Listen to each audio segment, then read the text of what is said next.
सारा राज्य पणा संक्रांति उत्सव मुखर रही बेले भद्रक आसी एक दुखद घटना। पाटुआ यात्रा समय करेन्ट लगी 2 जनकर मृत्यु होता बेले 10 जन गुरुतर आहत होती। दुखद घटना एवं एथिरे 2 जन इमिडिएट माने ऑन द स्पॉट से डेथ हो गला। 8 जन इंजर्ड होती भर बर्तमान 6 जन आसिक डिस्ट्रिक्ट हेडक्वार्टर हॉस्पिटल रे चिकित्सित होती आ 2 जन तिहिडी आसुंच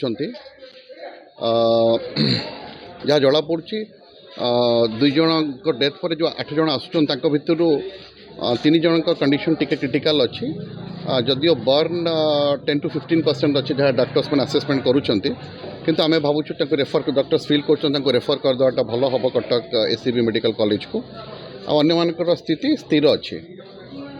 रिगार्डिंग डीजे से परमिशन जहाँ जना पड़ी परमिशन नहीं नहांती जहाँ पुलिस रिकॉर्ड्स कहूँ तेणु से संपर्क में आम अनुधान करूँ जे से कहीं परमिशन नहीं नहांती जदि परमिशन अगेंस्ट जहाँ एक्शन हवा कथा पुलिस विल टेक एक्शन। आम प्राइम फेसी देखा जे से कहीं परमिशन नहीं नथिले जदि परमिशन नहीं थे न नहीं देखिए तेणु एसपी आईएसी रिकॉर्ड्स देखला SP will take a call.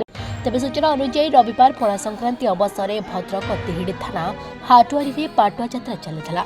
यात्रा एक डीजे गाड़ी प्रसेसन करुला हेले समय 11 के भी तारा संस्पर्श में आसीथिला डीजे गाड़ी फल यह जो 2 जनकर मृत्यु होता बेले 10 रु अधिक आहत होती। आतंक भद्रक मेडिकल में भर्ती करपटे घटना पर भद्रक में खेली जाइए शोकर छाया। कांध बोपाल में फाटी पड़ुछि भद्रक जिला मुख्य चिकित्सालय। घटना को दुख प्रकाश करने सहित ए दिगरे तदंत कर कार्यानुष्ठान जिलापाल दिलीप राय।